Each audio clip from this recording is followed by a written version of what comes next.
95% लोकांना भाषण जमत नाही. जगामध्ये 95% लोक असे आहेत की त्यांना भाषण करायला येत नाही. मग समाजामध्ये जर 95% लोक भाषण न जमणारे असतील तर समाजामध्ये त्या 5% लोकांना जास्त किंमत आहे. कोणत्या 5% लोकांना? ज्यांना भाषण जमतं असे 5% लोक आहेत आणि त्या 5% लोकांना समाजामध्ये जास्त किंमत आहे. आणि तेच 5% लोक आपल्याला व्यासपीठावर सातत्यानं दिसत आहेत. तेच 5% लोक लोकांना माहित असतात. तेच 5% लोक समाजामध्ये त्यांची वेगळी ओळख निर्माण करतात आणि बाकी 95% लोक हे श्रोत्यांचं काम करतात. आता एक गोष्ट लक्षात ठेवा, तुम्हाला श्रोता व्हायचंय की वक्ता व्हायचंय ठरवा. तुम्हाला ऐकणारा व्हायचंय की बोलणारा व्हायचंय हे ठरवा. म्हणजे ऐकणं तर महत्वाचं आहेच, वक्ता नोहीची श्रोते विना. तुम्हाला श्रोता झालं पाहिजे, पण श्रोता होताना सुद्धा तुम्हाला वक्ता व्हायचं आहे हा भाव तुमच्या मनात असला पाहिजे, हा विचार तुमच्या मनात असला पाहिजे. आपण बोलणारे बना. मला सांगायचं आहे, तुम्ही पडद्यावरचे कलाकार बना, पडद्या मागचे नाही. आज बोलणाराचे दिवस आहेत. तुम्ही एखाद्या अंत्यविधीला गेला तर तिथं 2-3 लोक बोलणारे आहेत, श्रद्धांजली देणारे. ते लोक सगळ्या अंत्यविधीला आलेल्या लोकांना माहित होतात. तुम्ही एखाद्या लग्नात गेला तर तिथं 2-4 लोक शुभेच्छा देणारे आहेत. ते शुभेच्छा देणारे लोक सगळ्या पब्लिकला माहित होतात. तुम्ही एखाद्या वाढदिवसाला गेलात किंवा एखाद्या शॉपच्या उद्घाटनाला गेलात तर तिथं काही 4-2 लोक बोलणारे आहेत आणि हे 4-2 लोक जे बोलणारे आहेत ना, हे सगळ्याला माहित होता. तो बाकीचे आले काय गेले काय फारशी काही किंमत नसते. म्हणजे आपली किंमत ही बोलण्यावर ठरते, आपली किंमत ही व्यक्त होण्यावर ठरते. मग का उगाच आपण आपली किंमत कमी करून घेतोय? म्हणजे कधी स्वतःला प्रश्न विचारलाय का, मी बोलत नाही म्हणून मागे आहे, बोलत नाही म्हणून मी स्वतःची किंमत कमी करून घेतोय? तुम्ही बोलत नाहीत म्हणून समाजामध्ये तुमची वेगळी ओळख निर्माण करू शकत नाहीत. असं असे काही उदाहरणं तुम्ही पाहिले असतील राजकारणामध्ये आणि समाजकारणामध्ये. बोलणारी माणसं पुढे गेली, न बोलणारी माणसं आपोआप मागे पडली.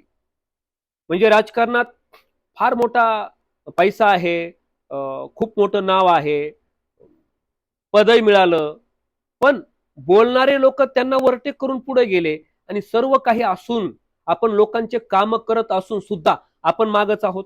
असं जर तुमच्या बाबतीत झालं असेल ना, तर तुम्ही लगेचच तुमच्या बोलण्याला महत्व द्यायला शिका, तर तुम्हाला महत्व प्राप्त होईल. साधी गोष्ट आहे हो. आजकाल बोलणाराच्या आंबाड्या विकतात, न बोलणाराचे गहू सुद्धा विकत नाहीत. तुम्ही बोललं पाहिजे. जिथं जमल तिथं 4 शब्द तुम्हाला बोलता आले पाहिजे. मग तुमची हळूहळू वेगळी ओळख निर्माण होणार आहे. असे अनेक लोक आहेत, काहीच नाहीये, पैसा नाही, प्रतिष्ठा नाही, पद नाही, पण बोलून बोलून त्यांनी वेगळी ओळख निर्माण केली. अहो, काही लोकांनी तर बोलण्यामध्येच करिअर केलं. आयुष्यात बोलणं किती महत्वाचं आहे. आणि हे ज्या लोकांनी बोलण्यात करिअर केलं, मग त्यामध्ये आमच्यासारखे व्याख्याते, कीर्तनकार, प्रवचनकार, सूत्रसंचलनकार, ट्रेनर असतील, पब्लिक स्पीकर असतील, वेगवेगळे लोक आहेत. यांनी बोलण्यातच करिअर केलं. अहो, बोलणं सुद्धा करिअर होऊ शकतं. बोलणं हा करिअरचा भाग होऊ शकतं आणि तुमच्या करिअरमध्ये बोलण्याला वेगळं महत्व असतं. तुम्ही जे कुठलं करिअर करताय ना, राजकारण असू द्या, समाजकारण असू द्या, बोलण्याला तुमच्या करिअरमध्ये अनन्यसाधारण महत्व असतं म्हणजे असतं. आणि तुम्ही त्याच बोलण्याला आकार देत नाहीयेत, त्याच बोलण्याला घासत नाहीयेत, तासत नाहीयेत. घासावा शब्द, तासावा शब्द, तोलावा शब्द बोलण्यापूर्वी तुकोबारायांचे वचन आहे, शब्दाला धन, या भाषणाला सुद्धा एक धन समजा. हे सुद्धा मोठी प्रॉपर्टी आहे. आम्हा घरी धन शब्दांची चरत नाही आणि शब्दांची तर शस्त्रे येत नाही करू. शब्देची आमुच्या जीवाचे जीवन आणि शब्दे वाटू धन जन लोका. अहो, हे सुद्धा एक धन आहे, ही सुद्धा एक प्रॉपर्टी आहे. पण त्याकडे तुम्ही प्रॉपर्टी म्हणून पाहिलं पाहिजे, त्याकडे तुम्ही एक शस्त्र म्हणून पाहिलं पाहिजे. एक शास्त्र म्हणूनही पहा आणि एक शस्त्र म्हणूनही पहा. तुमच्या हातात बाकी शस्त्र घेण्याची आता गरज नाही. एकच वक्तृत्व नावाचं शस्त्र तुमच्याकडे असलं पाहिजे आणि हे शस्त्र अवगत करण्यासाठी एक शास्त्र आहे.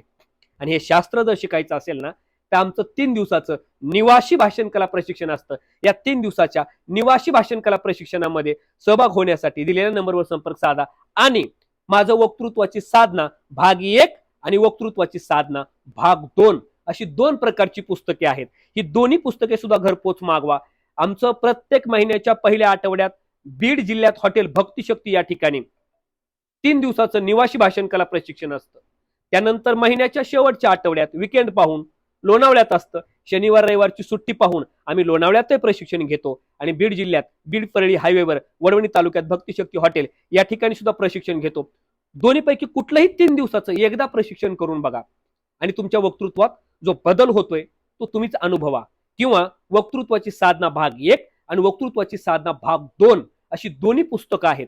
ही पुस्तके सुद्धा तुम्ही घरपोच मागू शकता. अथवा सुशन महाराज नाईकवाडे या नावानं प्ले स्टोअरला एक ऍप आहे. ते ऍप 3848 रुपयामध्ये काहीतरी घरपोच तुम्हाला ते ऍप जर घेतलं ती 3848 रुपये त्याच्यावर किंमत भरण्यासाठी तुम्हाला ऑप्शन येईल. ते ऍपही तुम्ही परचेस करू शकता. ऍप परचेस करा, पुस्तकं मागवा अथवा प्रशिक्षण करा, पण प्रशिक्षण कराच. ऑफलाईन प्रशिक्षण हे तुमच्या वक्तृत्वात आम्ही बदलच करून देतो. तुमचा प्रॅक्टिकल घेतो, तुमचा भरपूर सराव घेतो आणि सरावातून तुम्हाला स्टेज डेअरिंग मिळवूनच देतो. आयुष्यात न बोललेला माणूस सुद्धा 3 दिवसात आम्ही बोलका करतो.